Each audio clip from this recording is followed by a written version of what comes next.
Aplaude mais forte. Exalte ao Senhor. Exalte ao Senhor. Enquanto você aplaude, você consegue dizer glória, glória, glória, glória, glória a Deus.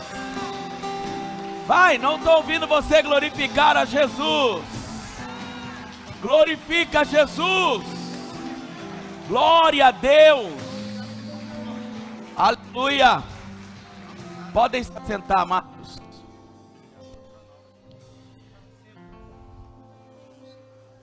Glória a Deus. Louvado seja o nome do Senhor. Estava ouvindo aqui o testemunho da pastora Raquel, estava ali na sala. Feliz pelo testemunho dela. Rafael está aí? Vem, Rafael, contar o seu testemunho. Vou chamar também a irmã Jane. Vem cá, irmã Jane. Irmão, Deus está operando maravilhas. Ontem à noite eu recebi a ligação do pastor Gilberto, que não se conteve. Ele disse: apóstolo, está acontecendo coisas tremendas aqui na Paraíba. As meninas subiram no altar para poder limpar a igreja, e elas não conseguem ficar em pé em cima do altar, elas caem em cima do altar. Falei: ô glória, a unção de Deus está tremenda, né?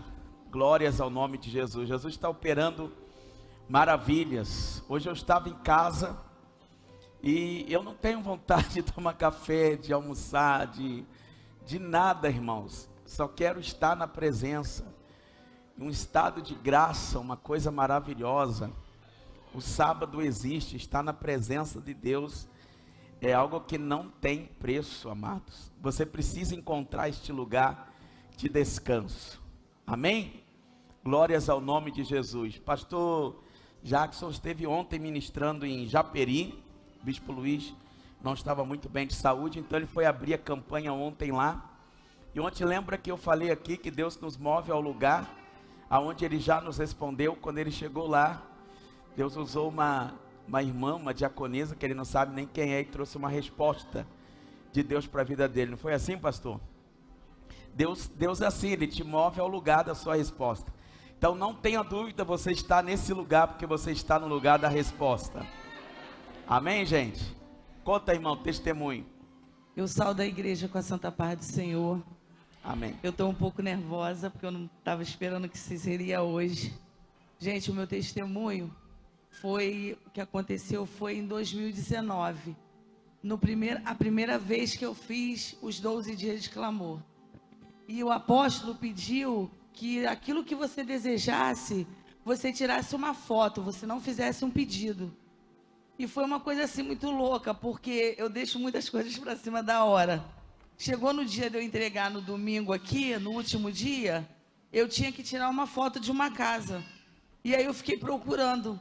Na rua que eu moro, tem uma casa muito linda lá. E eu fui lá escondido, tirei uma foto, botei no meu celular. Tá bom, e foi passando a semana. No dia de revelar era no domingo. E eu não tinha onde revelar, porque não tinha nenhum lugar para me revelar a foto. Por uma casa eu fui na praça lá do 54 e tinha um rapaz que vendia pipa. E tinha um negócio de revelar lá. Eu cheguei lá, perguntei para ele. Ele falou assim: estranho, irmã, porque eu ia para casa da minha mãe hoje em Niterói. Mas o Senhor falou no meu coração para me vir para cá hoje. Eu falei: eu sei por quê. Porque o Senhor tem que revelar essa foto aqui para mim. Eu fui lá, tirei a foto da casa, do jeito que o apóstolo tinha falado, coloquei no pedido e foi levando a minha vida.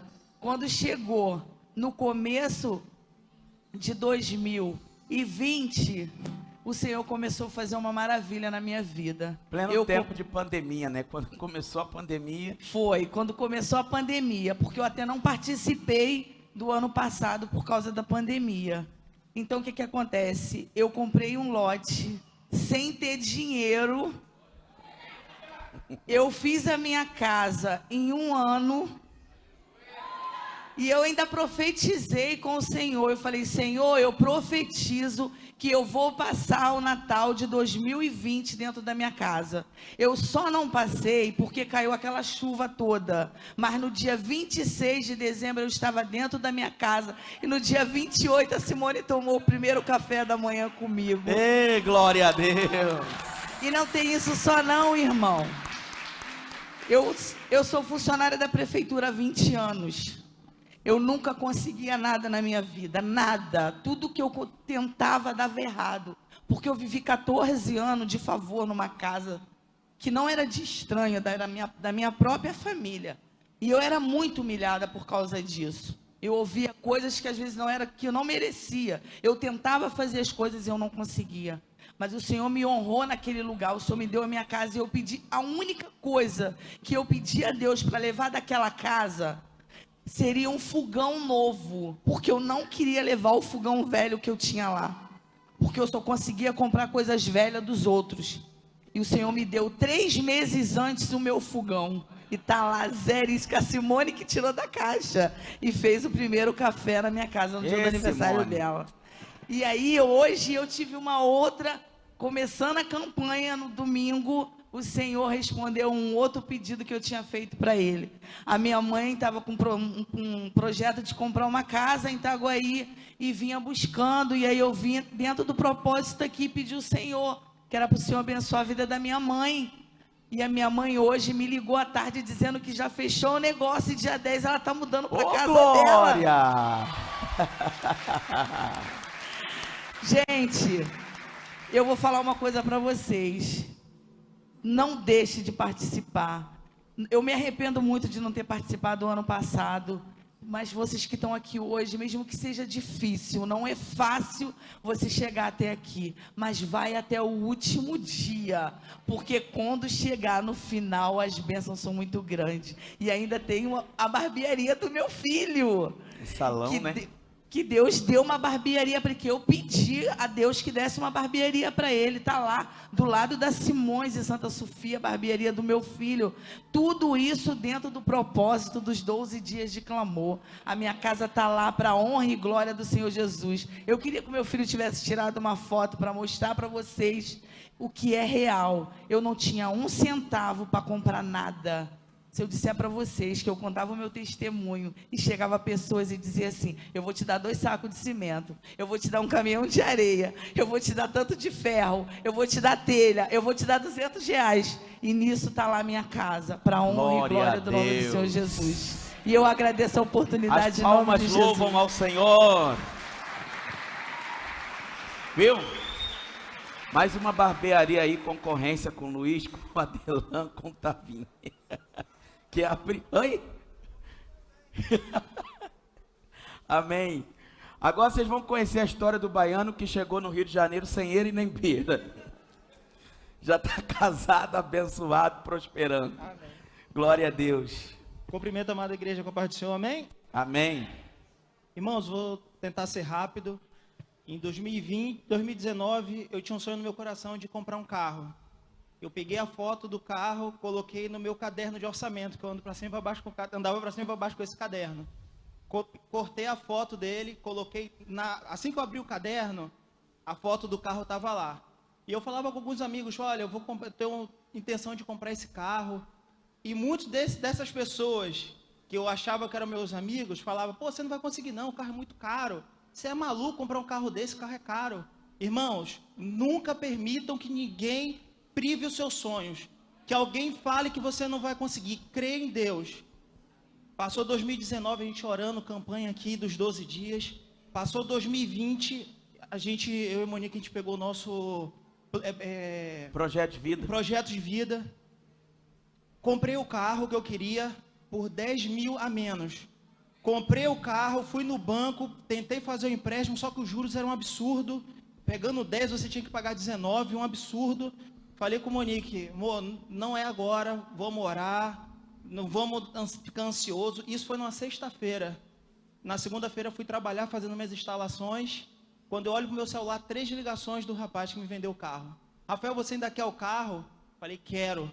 consegui comprar o carro está aqui, não pegamos empréstimo, não fizemos nada, tudo com oração e joelho no chão. Aleluia. O segundo pedido que a gente fez no Projeto Vida foi o aniversário da Rebeca. A gente, com aquela pandemia toda, a gente queria fazer com menos gente possível. A gente tinha calculado 20 pessoas, no final devia ter mais de 60 pessoas lá. E o terceiro projeto foi a loja que, para a honra e glória do Senhor, a gente conseguiu abrir. A nossa loja da RM Instalações, está minha esposa lá em cima, que está trabalhando comigo. Em um ano de pandemia, que todo mundo falava que não ia dar certo, um ano que foi de expansão e conquista aqui. Com pandemia, a gente expandiu e conquistou, sim. Muita gente que está aqui também expandiu e conquistou. Não deixe que as circunstâncias te travem. O mundo pode estar em crise, mas nós estamos em Cristo. Aleluia. Agradeço a minha oportunidade em nome de Jesus. Eita glória. Está com a própria loja agora, adorando o Senhor. Tem muitos outros testemunhos de poder. Irmãos, vai ser muito forte o último dia. A bispa Rosana e o bispo Luiz falaram assim, nós estamos sentindo no nosso coração, o último dia, 12, Japeri não vai ficar aqui não, nós vamos levar todo mundo aí para a sede. Vai estar lotado esse lugar aqui, vai vir a igreja de Bangu, que nós damos cobertura, a comunidade, e vai ser muito poderoso. O último dia, nós vamos entregar a unção da oração, e também será o dia da nossa entrega do voto, que nós sempre fazemos ao Senhor. É muito importante quando a gente adora a Deus, mas eu quero dar uma palavra antes do voto, então hoje não vou ter tempo de fazer isso, eu prefiro pregar a mensagem de Deus, e que Deus fale ao seu coração, que Deus move o seu coração, porque, irmãos, Deus está operando coisas muito grandes. Amanhã, antes que eu esqueça, o pastor Jacques vai estar aqui às 13 horas da tarde, às 8 tem oração, mas às 13 vai ter evangelismo. Aí quem estiver disponível, puder, nós temos que orar e praticar. Nós estamos orando, fizemos um voto de raspar a cabeça, vestir-se de saco, para Jesus salvar almas, para Jesus libertar pessoas. E amanhã nós vamos lançar a rede. Eu disse que quando há concordância, a coisa acontece. Amanhã nós vamos lançar a rede. Isso, amados. É muito poderoso a concordância. E Deus vai operar maravilhas em nosso meio. Amém? Então amanhã, que hora? Ah, meu Deus, quando não tem concordância fica difícil. Nós vamos lançar um livro com a história da unidade da fé. Glória a Deus! Eu queria que você já pudesse comprar o seu, se você acredita em nós. Se não chegar o livro, a culpa é do Hugo. Porque nós vamos começar a digitar o livro. É verdade.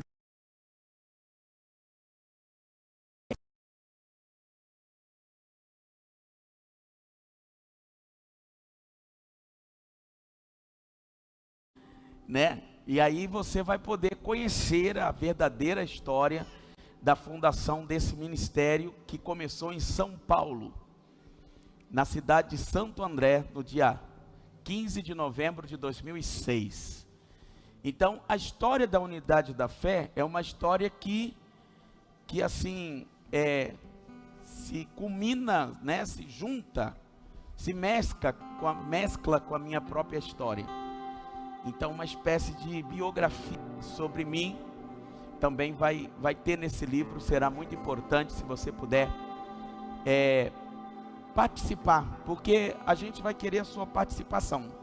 Seu testemunho, os sonhos, você vai contar os sonhos, vai contar as revelações, as palavras que Deus tem te dado, lembranças, uma cura extraordinária que você teve, vai ter lá a sessão dos testemunhos.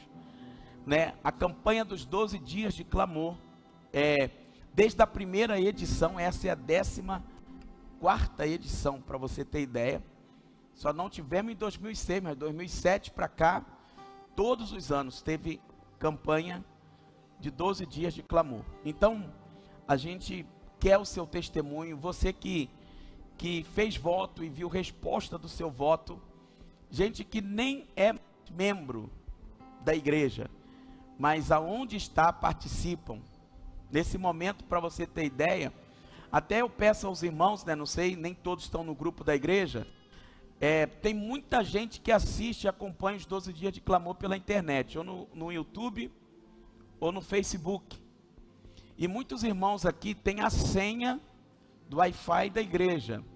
Se você estiver conectado, por favor, se desconecte, para que o sinal seja bom, para que não tenha quedas, igual está caindo o sinal, as pessoas reclamam da voz. Então você não está usando o Wi-Fi agora, por favor, você que está conectado à rede da igreja, eu vou pedir a você que desligue, se desconecte do Wi-Fi, para que a gente possa transmitir com qualidade o nosso culto para essas pessoas que não podem vir. Nós temos pessoas como o irmão Agostinho, que não tem saúde, da irmã Penha, que já tem uma certa idade, que acompanha em casa. Nós temos o irmão Ademar, a irmã mãe da Adriana, Eliette, que também acompanha em casa. Lá em São Gonçalo, a família da Dani, mais de 6 pessoas acompanham. Os nossos irmãos em São Paulo e no Nordeste estão acompanhando, porque a campanha do pastor Gilberto é 8 da manhã, lá na Paraíba. Então o nosso aqui é à noite, então agora eles estão exatamente conectados conosco, ouvindo a pregação e a mensagem da palavra de Deus. Então é importante que os irmãos nos ajudem nisso, para a glória de Deus, em nome de Jesus. Amém, gente? Fique de pé no seu lugar, abra sua Bíblia em Tiago 5, versículo 16. Tiago 5, versículo 16.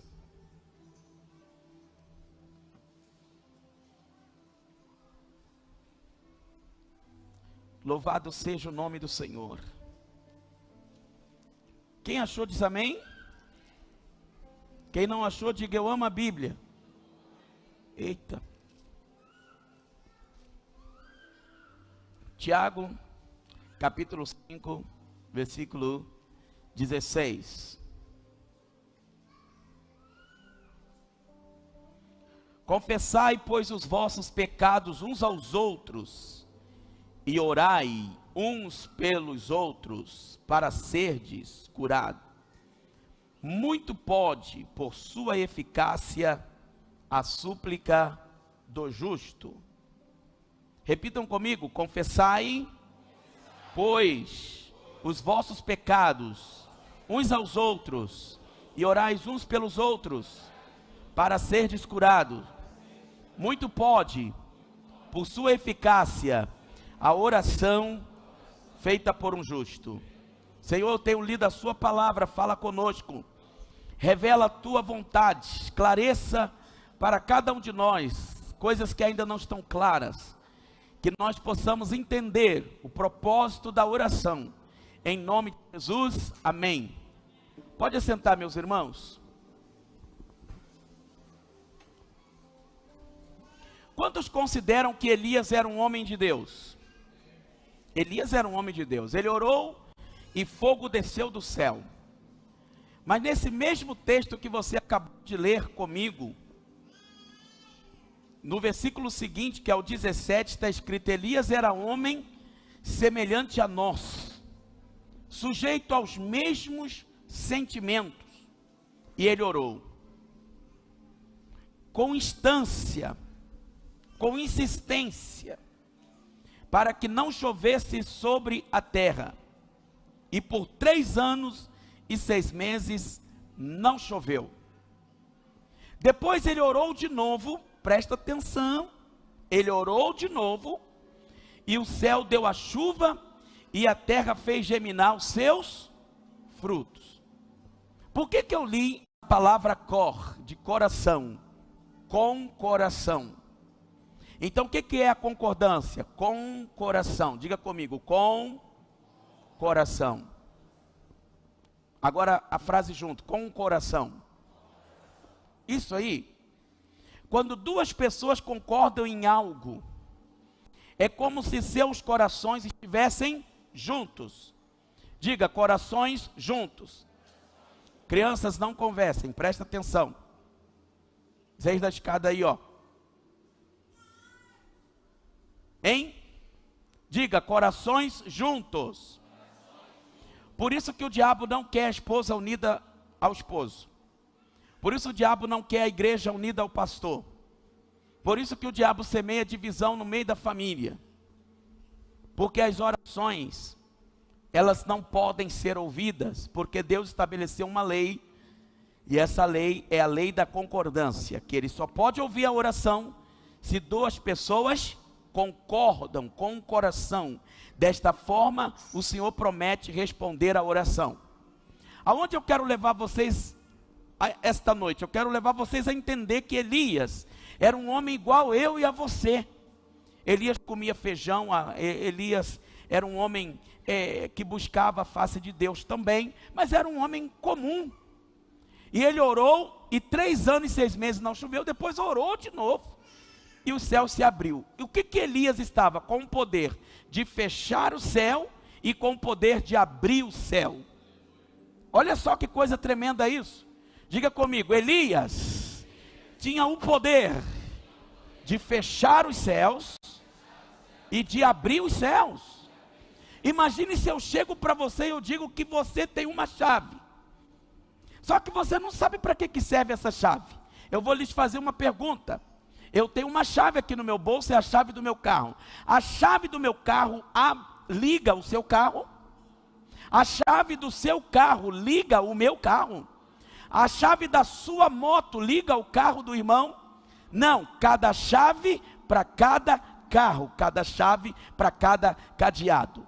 Então, quando o Senhor te diz que Ele vai te dar as chaves do reino, não adianta você ter chave sem saber para que serve a chave. Esta noite você não só vai ter a chave, como você vai saber para que serve a chave. Você vai abrir os céus, e você vai ter poder também para fechar os céus.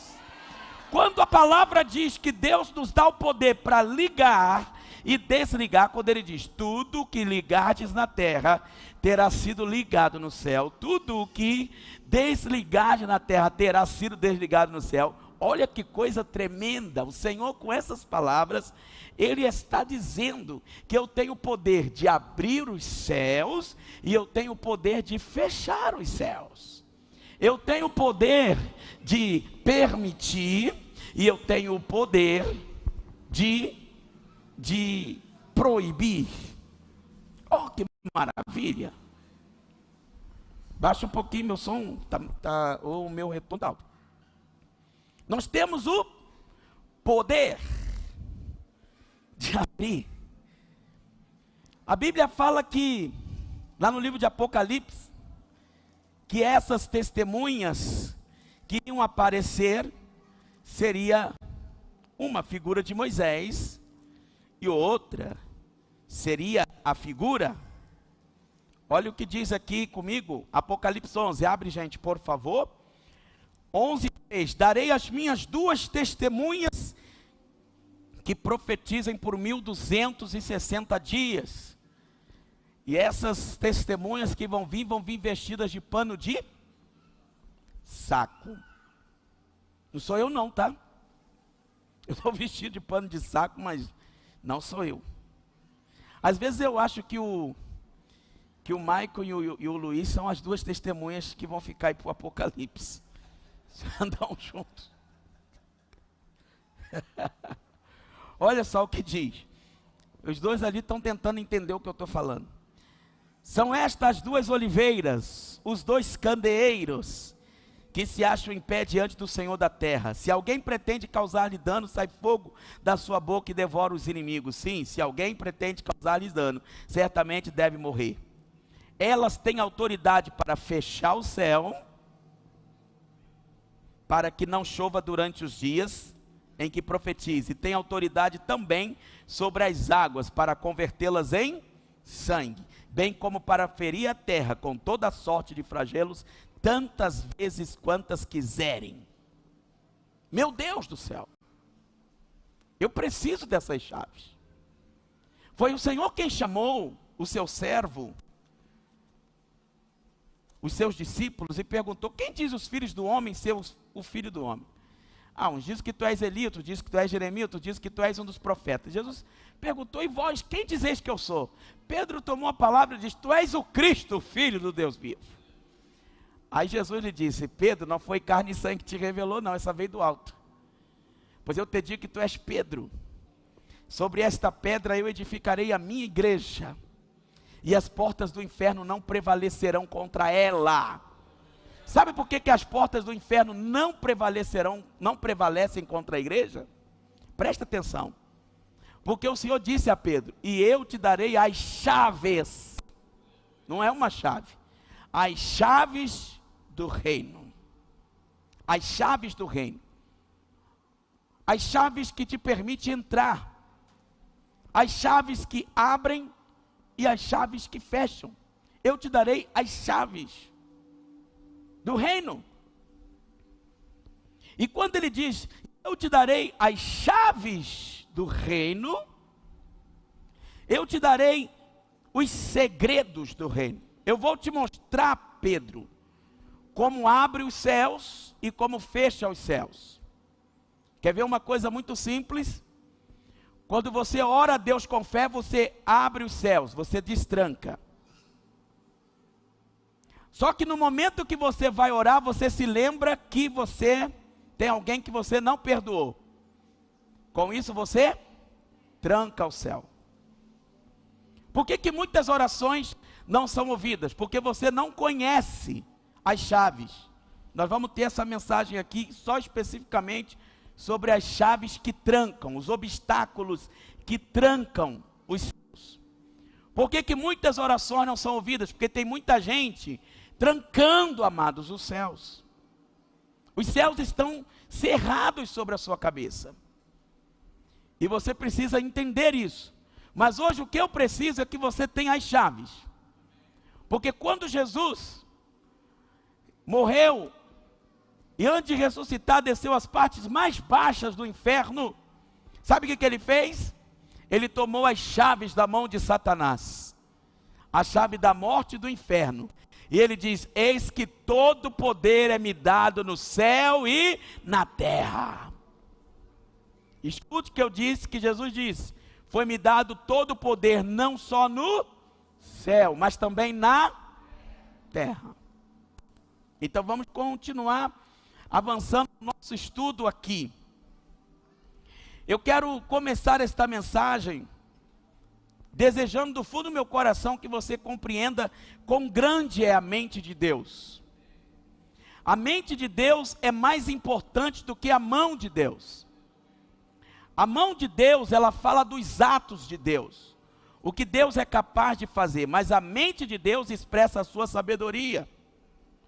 Quando umas pessoas vêm à igreja só para buscar bênção, elas só conhecem a mão de Deus.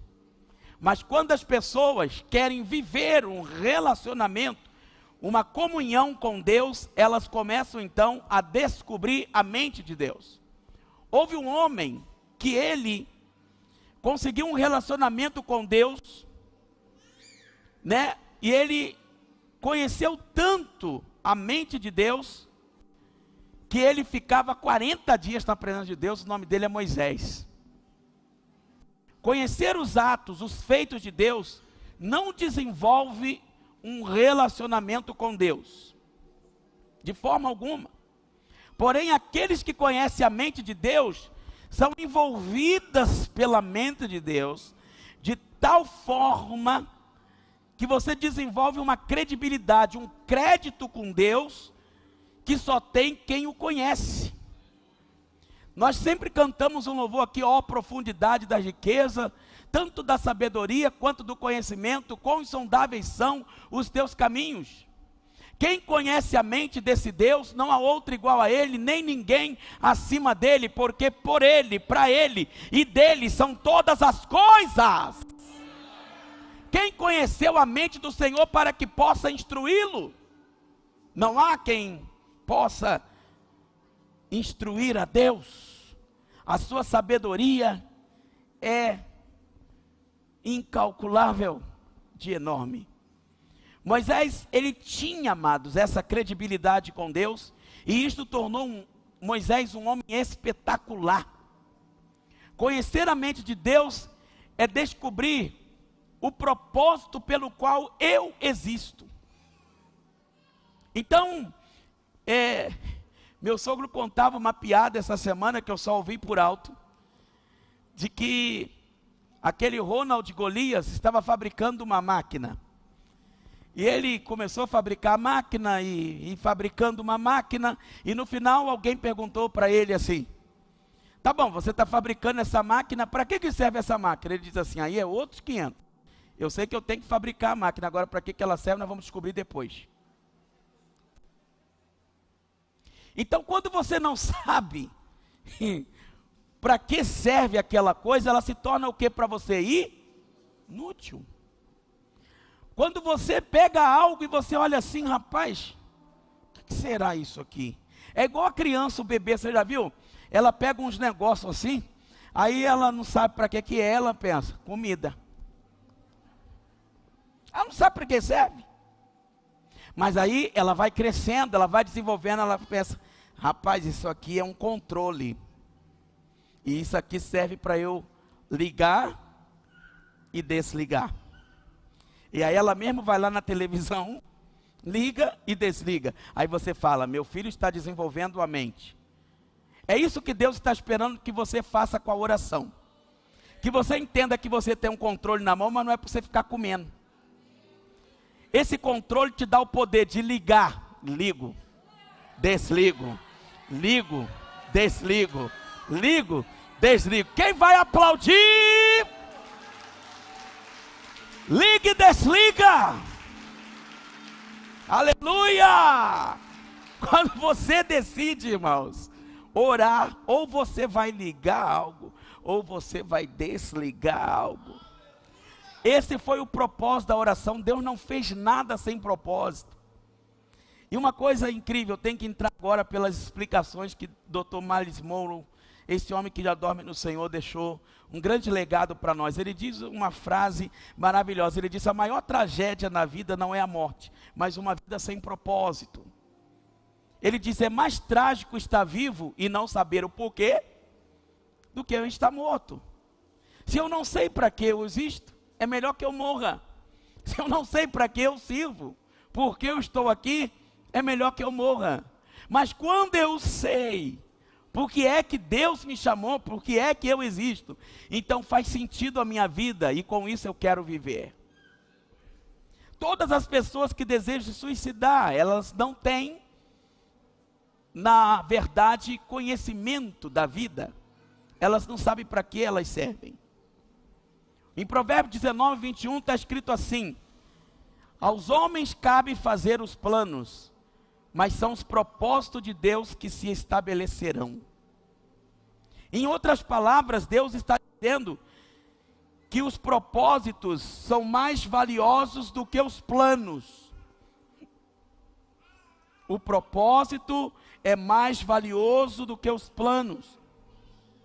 Todas as coisas que Deus criou, Ele fez para um propósito. Inclusive a oração, quem fez foi Deus. Não foi homem nenhum que inventou a oração. Foi Deus. Foi Deus quem chamava os homens para a oração. Quando Deus fez Adão, Deus o fez no 6º dia. No 7º Deus descansou. O homem foi feito ontem, hoje amanhece descansando. Não amanheceu trabalhando, irmão, já amanheceu descansando. Deus se cansa? Não. Está escrito em Isaías 40, 28. Não sabes, não ouviste que o eterno Deus, o Criador dos confins da terra, não se cansa e não se fadiga? Deus não estava cansado no sábado. Deus não estava cansado no 7º dia. O que Deus queria era uma conversa com Adão. O que Deus queria é um particular, um secreto, um momento maravilhoso com Adão. Era isso que Deus queria. E a Bíblia diz que depois disso, na viração do dia, todos os dias Deus vinha. Diga comigo, todos os dias. Todos os dias Deus vinha falar com Adão. Quem inventou a oração? Quem inventou a oração? Quem inventou a conversa? Deus. E Deus fez a oração, porque o propósito dele é esse. Quando ele te fez, quando ele me fez, ele fez uma criatura para se relacionar com ele. Tanto é que ele nos fez a sua imagem e a sua semelhança. Ele nos fez com o mesmo caráter dele. E ele nos fez da mesma forma que ele funciona. Ele quer que a gente funcione com o poder da palavra. A palavra propósito, escute isso. A palavra propósito no hebraico é definida como o desejo ou a intenção original da mente. O propósito é uma ideia.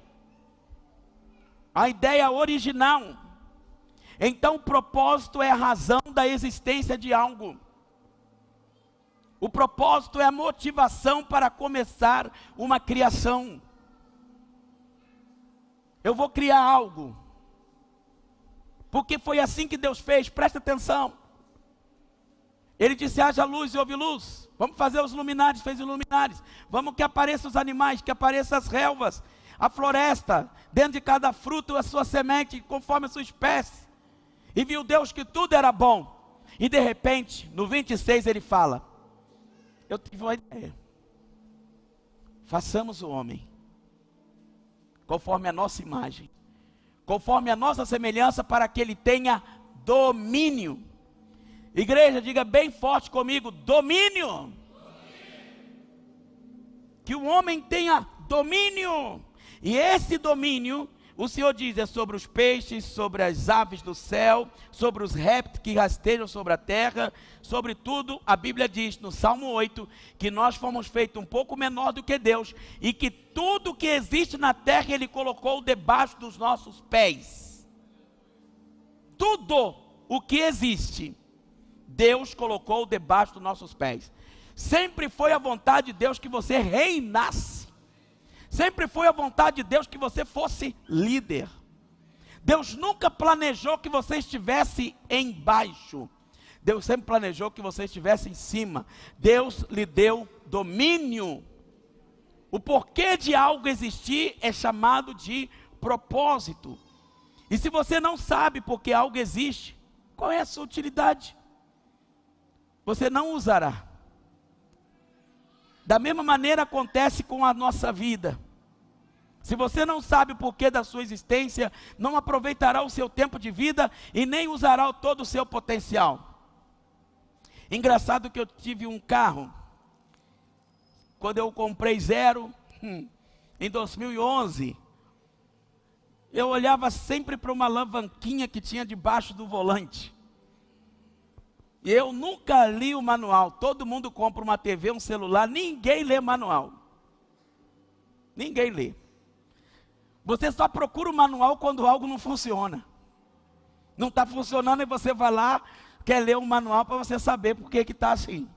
Mas logo você quer pegar uma peça nova e você quer logo desfrutar dessa peça, quer pesquisar e já quer ligar e já quer que funcione. Até que um dia eu resolvi mexer na pecinha. E a pecinha ajustava o volante para cima ou para baixo. E me deixava de forma tão confortável para dirigir. Eu falei, ai meu Deus, esses anos todos eu sofrendo. Se eu soubesse dessa chavinha. Assim é você nesses 12 dias. Se você soubesse para que serve a oração, meu amado, você vai ver que muitas coisas na sua vida a partir de hoje terá um outro sabor. Porque você sabe, rapaz, por que eu não orei antes? Por que eu não busquei a face de Deus antes? Agora, Miles Monroe falou uma coisa que me deixou chocado. Ele diz, não importa o tamanho de sua igreja, ela é medida pelo tamanho das reuniões de oração. Aí eu falei, então a minha igreja é pequena. Porque quando você olha para o sábado, que tem a consagração na igreja, consagração, ninguém gosta. Ninguém vem.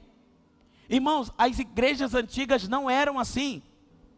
Os cultos que mais eram frequentados, era o culto do perdão que todo mundo tinha que pedir perdão, senão não tomava Santa Ceia no dia seguinte. Aí se você faltar o culto de perdão, não toma ceia no dia seguinte.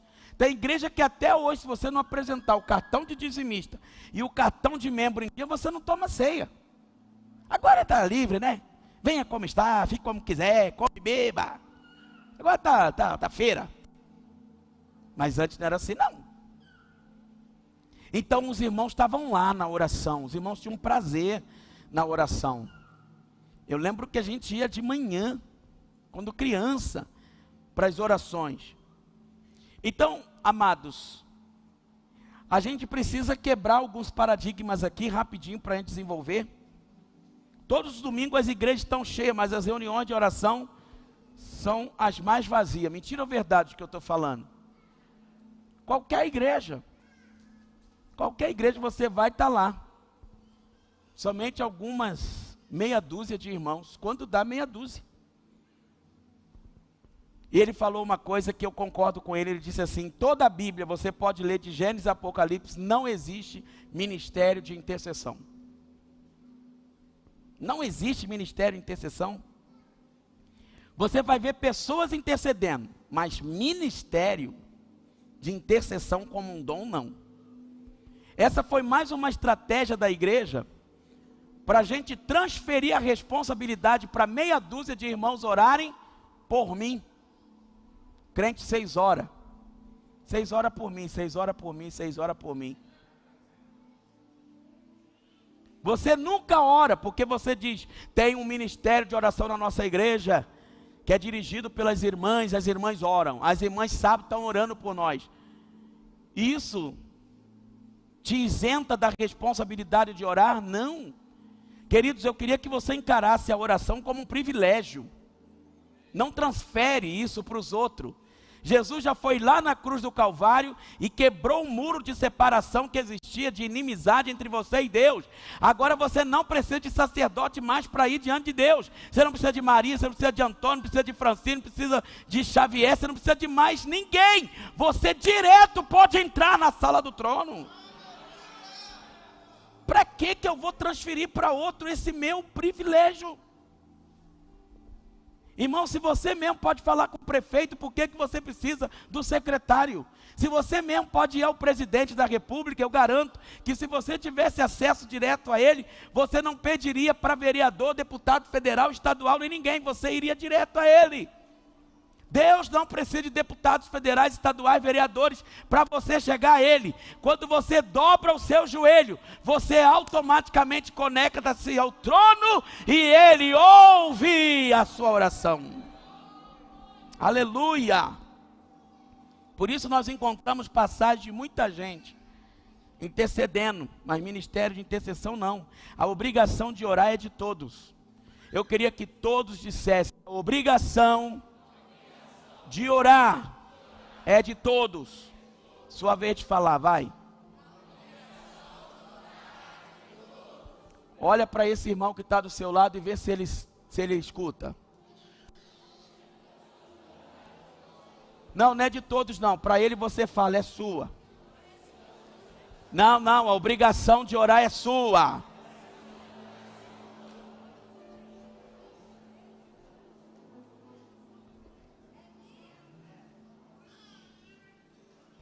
Agora todos digam, a obrigação de orar é minha. Será que você entendeu mesmo? Você entendeu? Ou vocês acham que é da Irmã Solange que tem que dirigir o ministério de intercessão? Hein? É das pastoras da igreja, meia dúzia de irmãos. Não. Todos nós temos obrigação de orar. Amém? Glórias ao nome de Jesus Cristo. É por isso que as igrejas com 100, 200, 500, 1000 membros vão para os cultos normais da igreja, mas as reuniões de oração tem meia dúzia de pessoas, desde o ministério até os membros da igreja transferem esses poucos irmãos a responsabilidade de orar por eles. A ordem de Deus é, em 1 Tessalonicenses 5,17, orai sem cessar.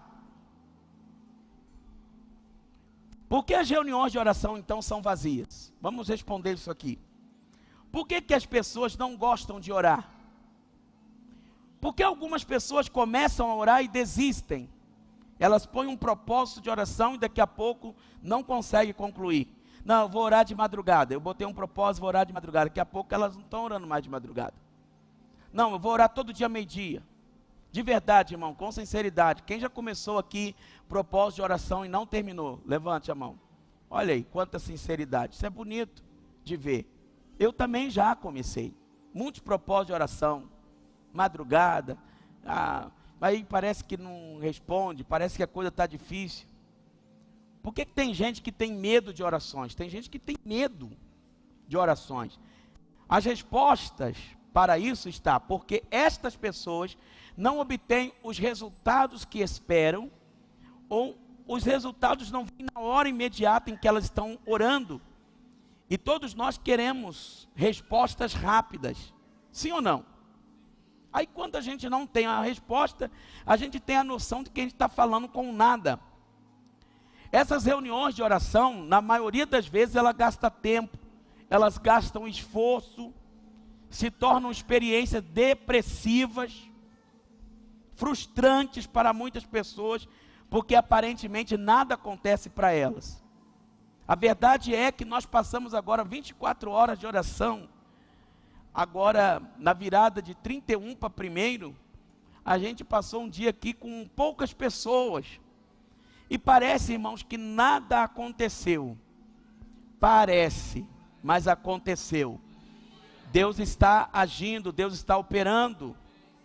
Nós amamos os cultos. Os crentes de hoje amam os shows gospels, né? Nós amamos a palavra. Tem gente que diz assim: não, eu vou para a igreja por causa da palavra. Louvor, aquela cantarolada, demorando, todo mundo em pé, meu joelho doendo. Não gosto não. Eu gosto da palavra. Tem esses que eu vou lá por causa da palavra. Então tem cada um assim. Hoje tem que fazer uma igreja para cada gosto. Uma igreja só com louvor, uma igreja só com palavra, uma igreja só com dança, outra só com worship, outra só com o hino da APA, outra só com corinho, porque ai, que saudade dos corinhos. Ninguém canta mais corinho. Mas ninguém fala saudade das vigílias. Saudade das consagrações. Nós amamos as reuniões de células porque elas se tornaram um lugar para a gente comer e beber bastante. Outros amam o estudo bíblico porque eles dizem: eu quero aprender. Mas nós não amamos as orações. Isso é triste. Você deve ter comprado muitos livros sobre oração. Quem aqui tem livro sobre oração em casa? Levanta a mão. Olha aí, quanta gente. Vocês têm um livro, mas não ora. Para que comprar o livro de oração se não ora? A maioria tem nos seus armários. Outros compram livro de libertação. Não, eu preciso aprender sobre os demônios. Eu quero aprender sobre o Jexu, sobre a pombagira, sobre os capeta, sobre os demônios do inferno. Eu preciso dominar essa área. Outros gostam do livro de batalha espiritual, guerra. Não, eu sou da guerra. Eu vou para a guerra. Aí você aprende, lê sobre o assunto, mas nada muda. Então nós vamos entrar num ponto principal agora. Como mudar isso? Por que nós oramos?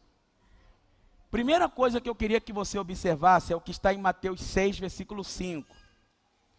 Jesus ensina um princípio importantíssimo sobre a oração. Ele diz assim, ó: e quando orardes, aqui está um grande segredo. Presta atenção nisso. Ele diz: e quando orardes. A princípio para você, essa palavra, e quando orardes, não tem valor nenhum. Mas quando Jesus disse, e quando orardes, ele está dizendo assim: eu estou certo de que você vai orar. Eu tenho certeza que em algum momento você vai orar. E quando você for orar, ou seja, Jesus não admite a possibilidade de que eu nunca vou orar. Ele diz: e quando orardes. Aqui começa. Jesus, ele não admite que você seja um cristão e não ore. É inadmissível para ele. Então ele nem trabalha isso que você tem que orar. Ele só fala assim, ó, e quando você for orar, é assim que você vai orar. Quando você orar, no momento que você orar, eu espero que você ore. Eu confio que você vai orar. E em determinado momento você vai orar. Ele não está dizendo, quando você quiser orar. Ele diz, quando você orar. Ele está certo de que todo crente vai orar, sempre ora, como mandamento. É natural orar. Irmãos, é natural orar. Não é uma opção. Diga, é natural orar. A oração é um remédio contra desastres. Eu quero repetir isso. A oração é um remédio contra desastres. Certo homem chamava Zeferino, o nome dele. Meu pai conta que esse homem pertencia a uma igreja, Assembleia de Deus, em Engenheiro Pedreira, e haveria um congresso nessa igreja. E um ônibus estava vindo de Minas Gerais.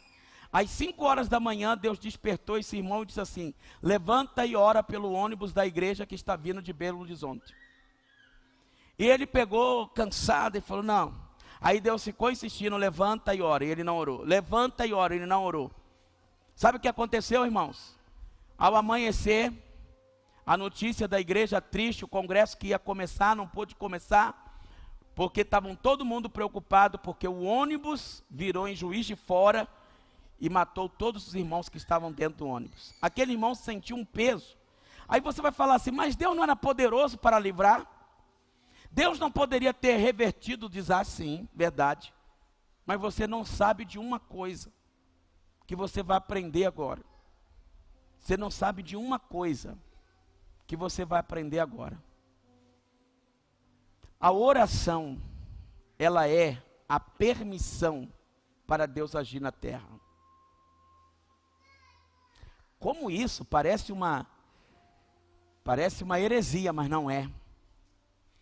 Porque, escuta, quando Deus foi fazer o homem, Deus disse assim, façamos o homem conforme a nossa imagem, conforme a nossa semelhança, e tenha ele quem? O homem, domínio sobre a terra. Ele não incluiu ele. Deus não incluiu ele. Ele falou que o homem tenha domínio sobre a terra.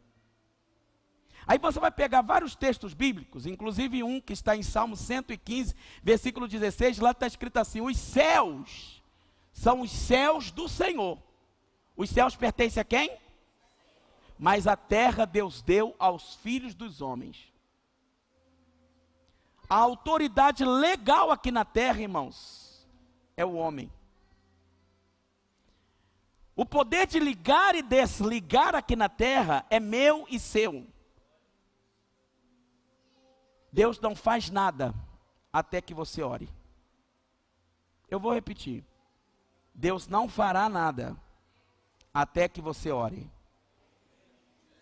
Deus não faz nada até que eu ore. Quando você ora, você está dando permissão de Deus entrar com providência. E nós precisamos trazer versículos bíblicos que comprovam isso que eu estou falando. Louvado seja Deus. Olha o que está em João. Evangelho de João, capítulo 5. Esse versículo aqui, irmãos, de verdade me intrigava bastante. Versículo 27. Jesus está explicando a sua missão na terra, o propósito pelo qual ele veio à terra. Então aqui no versículo, vou começar do 19 para você entender melhor, porque ele está falando aqui de toda a sua missão. Ele diz, então lhes falou Jesus, em verdade vos digo que o filho nada pode fazer de si mesmo, senão somente aquilo que vier fazer o Pai, vir fazer o Pai. Porque tudo o que este fizer, o filho também semelhantemente o faz. Porque o Pai ama o Filho e lhe mostra tudo o que faz.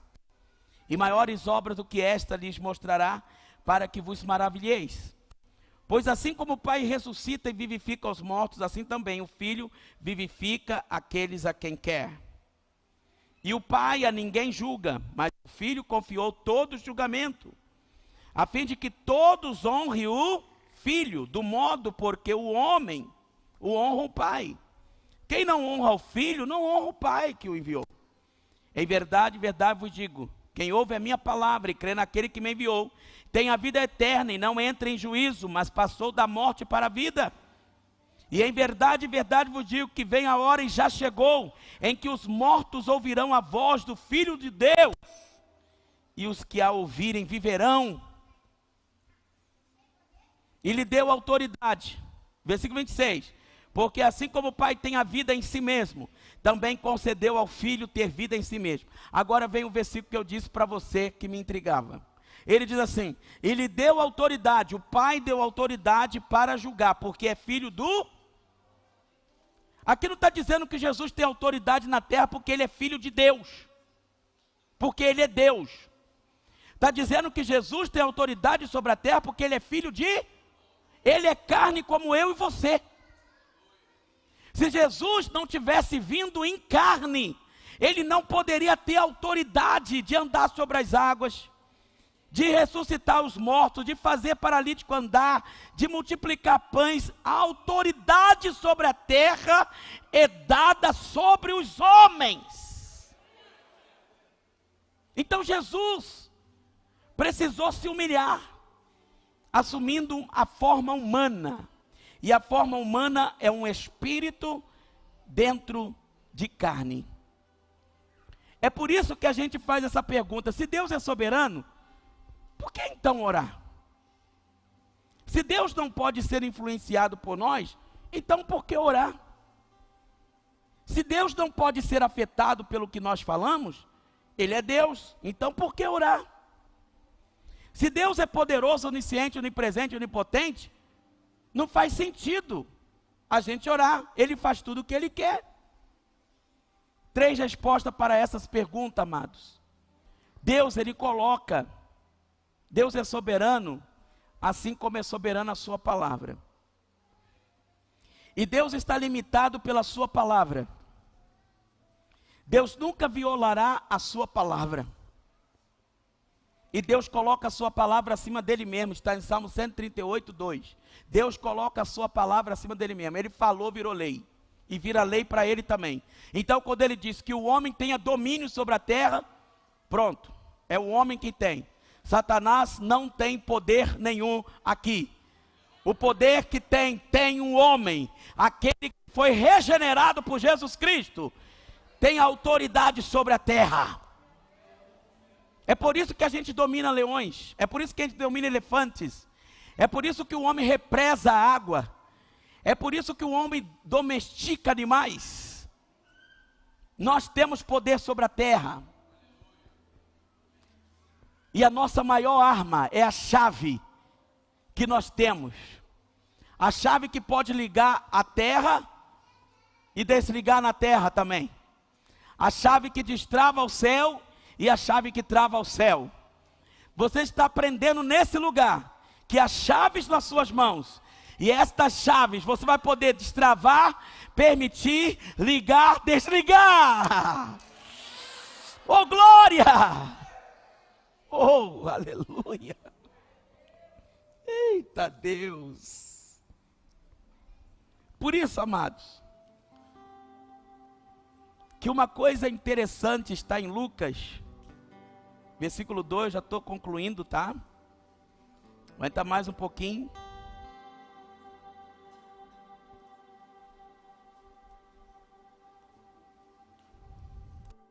Em Lucas capítulo 11, versículo 1. Os discípulos viram Jesus multiplicar os pães, sim ou não? Hein, gente? Os discípulos viram Jesus andar sobre as águas? Os discípulos viram Jesus ressuscitar o filho da viúva de Naim? Os discípulos viram Jesus ressuscitar Lázaro? Sim. Tem gente que tem dúvida. Eles assistiram isso tudo. Mas eles nunca pediram para Jesus assim: Jesus, me ensina a ressuscitar os mortos. Senhor, como é que faz para multiplicar os pães? Eles nunca pediram assim: Jesus, me ensina como abrir os olhos dos cegos.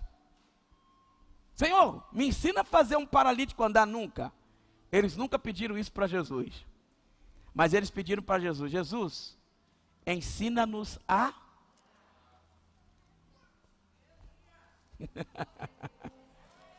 Olha aqui em Lucas 11. Você vai entender agora por que eles pediram isso. De uma feita estava Jesus orando em certo lugar. Quando terminou, um dos seus discípulos lhe pediu: Senhor, ensina-nos a orar como também João ensinou aos seus discípulos. Isso aqui é tremendo. Por que eles pediram para Jesus ensinar eles a orar? Eles poderiam ter pedido tanta coisa, irmão. Jesus poderia ter ensinado tanto. Senhor, me ensina essa sabedoria que o Senhor tem. Eles captaram o poder da oração. Sabe o que eles viram, irmãos? O que você e eu precisamos ver. O que é que eles viram? Vou te explicar. De forma simples, você vai entender. Jesus nunca orou com seus discípulos. Ele sempre orou sozinho. As orações em grupo não te faz ser sincero. Quando você quer confessar um pecado, na sua oração o Espírito Santo está te revelando. Como é que você vai falar com a sua mulher do lado? Senhor, bem dê uma olhada naquela mulher hoje, Senhor. Você não vai falar. Estou olhando ninguém não, hein? Você não vai confessar pecado na igreja. Oh meu Deus, hoje eu bem blasfemei. Você não vai falar. Mas você sozinho, você fala. Por isso que Deus manda você entrar para o seu quarto em secreto. Oração é uma atividade secreta, particular, singular, pessoal, individual. Para de só orar em grupo. Você pode orar em grupo, mas você precisa ter o seu tempo com Deus. O seu momento, só você e Ele. Porque quando Ele fala para entrar para o quarto, quem é que vive no quarto? Quem vai dormir. Mas Ele está falando aqui principalmente um quarto de casal. Só o casal entra. Intimidade, o que acontece lá dentro. E quando o Senhor fala para você entrar para o seu quarto, Ele está dizendo assim, ó, eu e você. Ninguém mais é entre nós.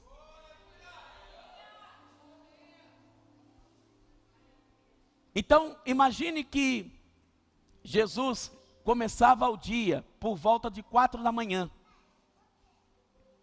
E Jesus orava mais ou menos de 4 horas da manhã até umas 8 horas. Então Jesus orava em média de 3 a 4 horas por dia, antes de começar o seu ministério. Então o que é que ele fazia? Ele passava um tempo com Deus, momentos ali com Deus. E aquele tempo que ele passava com Deus,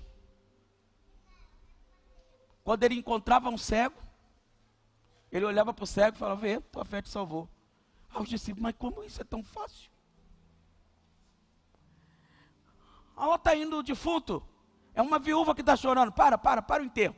Jesus, olha o que você vai fazer. Para o enterro, rapaz. Foi lá, tocou o esquife e o mancebo levantou. Aí os discípulos, 5.000 homens, fora mulheres e crianças, uma multidão para alimentar. 1 pão, 5 pães e 2 peixinhos. Alimenta quase 7.000 pessoas. Eles falaram, Jesus, ensina-nos a orar. Porque se eu aprender a orar, eu vou trabalhar menos que eu tenho trabalhado. Você entendeu de verdade? Por que você está tão cansado? Por que você está tão estressado? Estressada? Porque você quer mudar esse homem na marra. Você quer fazer o seu marido pastor na marra. Você quer fazer da sua mulher uma submissa na marra, não é verdade? Ah, se você passasse o tempo em oração, você ia falar: calma vento, calma tempestade, para, quieta-te. Eles entenderam Jesus. Agora você entendeu. Aplaude mais porque você entendeu. Aleluia! Se você gastar algumas horas com Deus, bastará apenas alguns segundos para expulsar um demônio. Você já viu, irmãos, as pessoas que não oram, como é que elas fazem para expulsar demônio? Você vai em igrejas aí, o demônio quebra a cadeira, dá na cara do pastor, dá debaixo da perna dele, o cara faz assim, e o cara fica desesperado. Como é que eu expulso? Chama um outro pastor, fulano de tal tem unção. Falta de oração, amados. Por isso que você vê crentes, que quando o demônio manifesta, ele... Não, isso aí é pastor Alex. Cadê o Alex? Está lá atrás. Aí, Alex, você virou amigo dos demônios. Chama o pastor Alex. Irmão, é só ele que tem essa autoridade? Não. Diga: eu também tenho a chave. Eu ligo e desligo. Eu permito ou proíbo. Eu travo ou destravo. Eu abro ou fecho. Hoje eu tenho a chave.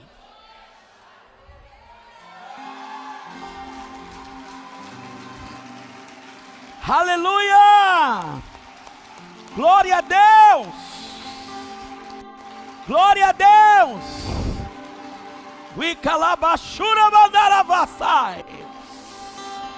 Irmão, se você gastar apenas algumas horas de oração, você vai gastar minutos para curar um enfermo, minutos para libertar um oprimido. Mas se você gastar mais tempo com você mesmo, uns poucos minutos só com Deus, desperdiçando, você vai desperdiçar horas e horas com o problema dos homens durante o dia todo. É isso que está acontecendo, é por isso você está desgastado. Oração não é tempo gasto, oração é tempo investido. Diga comigo: oração não é tempo gasto, é tempo investido. Irmãs, vou dizer uma coisa para vocês. Se você pudesse deixar de vir num domingo à noite, mas vir sábado de manhã na consagração, você já teria resolvido um monte de seus problemas.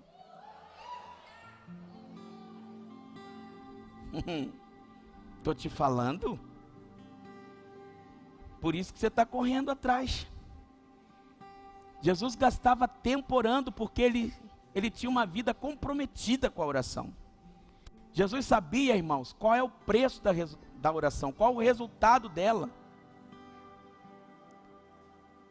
Ele sabia por que ele veio na terra. Ele sabia que o domínio estava em buscar poder no Pai.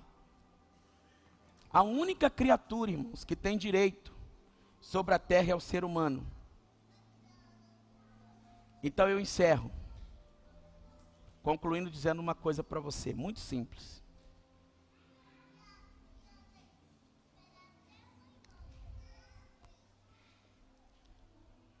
Se Deus não faz nada aqui na terra sem que alguém ore primeiro, então a oração é o homem dando licença a Deus para intervir aqui na terra. Aí você fala: mas Deus não é dono de tudo? Ele não tem governo na terra? Tem. Irmãos, como é que Deus é inteligente? Deus estabeleceu uma lei. Olha só a lei que ele estabeleceu. Que todo espírito sem um corpo aqui na terra é ilegal. Todo espírito sem um corpo aqui na terra é ilegal. Por isso que a gente pode expulsar demônio. É por isso que os demônios, para ficar aqui de forma legal, ele quer entrar num... Aí ele diz que essa pessoa pertence a mim. A ele diz: é meu. Porque ele sabe que ele não poderia ficar aqui legalmente sem um corpo. Deus estabeleceu isso. E como eu disse, o próprio Deus submete a lei. que ele estabelece. E ele sabia que para ele estar aqui de forma legal, ele no céu tem o nome de Cristo. Mas aqui na terra, nascido de Maria, ele tem o nome de Jesus. Jesus é o filho de Maria, mas Cristo é o filho de Deus. Sabe que coisa interessante, amados?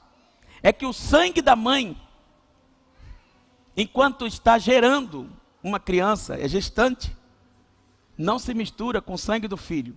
O sangue do filho é um, o sangue da mãe é outro.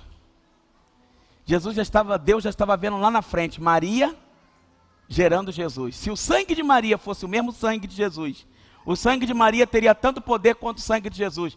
Mas o sangue de Jesus é único. Maria foi só o instrumento para carregar Jesus. Cristo é Deus. Mas o Cristo voltou para o céu, assentado à direita de Deus. E ele falou, mas eu enviarei outro Consolador. Mas para o Consolador ficar aqui, para o Espírito da verdade ficar aqui, ele precisa de um corpo. Aí ele disse, eu já sei. Vou deixar o meu corpo na terra. Para isso ele estabeleceu a igreja. E ele disse, o meu Espírito habita em vós. Meu Espírito habita em vós. O Espírito Santo habita em nós. Por isso que quando você vê um demônio, você sabe, você não comprou esse corpo, você não pagou por ele na cruz, você não derramou seu sangue, então você não tem direito legal, você está aí, não deveria estar, então sai! Em nome de Jesus, e ele vai ter que sair. Mas é por isso que quando você diz, vem Espírito Santo, ele vem. O que fazer quando ele vem aqui? Ele é bem-vindo, mais que ser bem-vindo, nós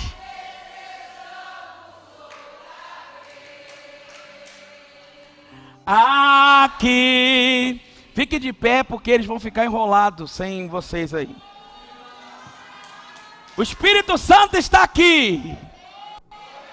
Deixa ele morar em você, deixa ele habitar em você. Deixa o Espírito Santo reinar em você.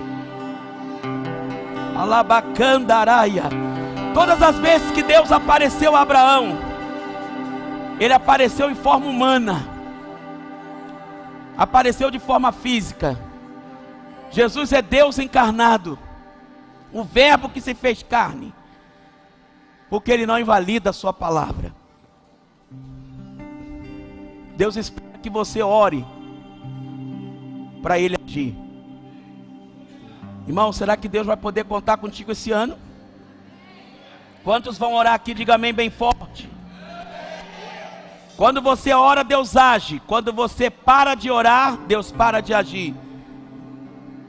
Se você entender o poder que há em suas mãos, e quão poderoso tu és, tu oraria mais e mais, e mais e mais. A oração é uma necessidade, irmãos. É uma questão de sobrevivência.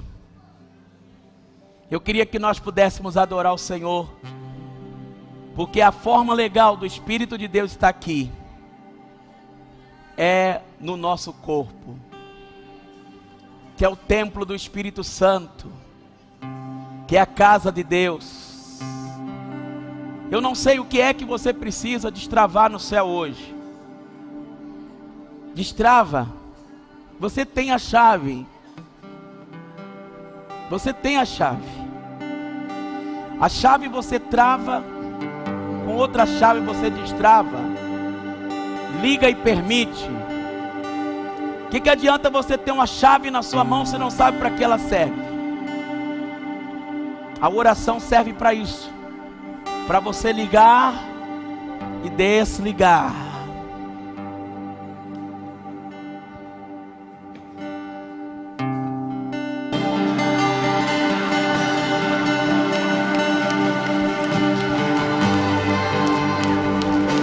Aleluia! Alamandarabás. Como ergue a face à terra. Rebalabalabasurianda lamai. Recanto rimanarabá.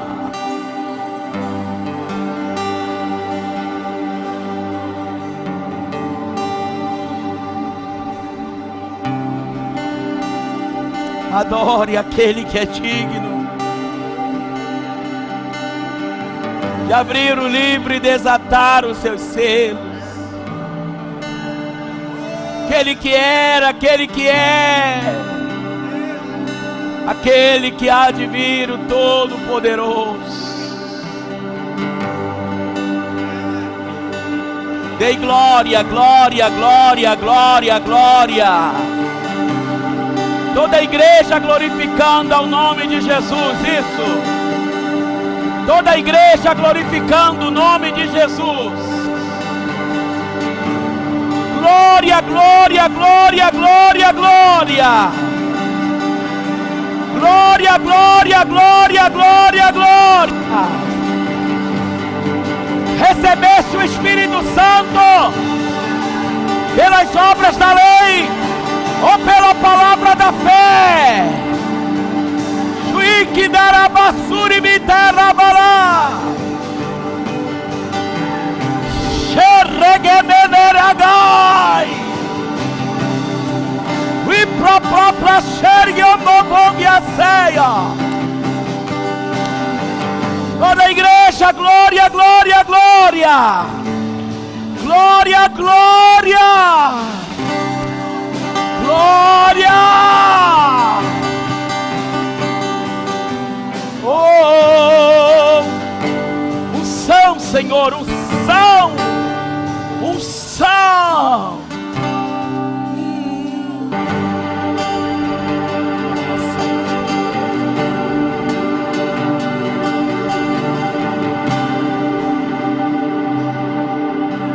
Santo é o Senhor, digno de toda honra, toda glória e todo louvor. Aplauda ao Senhor. A Ti, Jesus, toda honra, a Ti toda glória e a Ti todo louvor. Tudo é para Ti, Senhor. Amanhã é o 4º dia. Estaremos aqui com a graça de Deus, se assim o Senhor permitir. Mas o desejo do nosso coração é estar aqui. Quem está com um coração desejoso de estar aqui amanhã?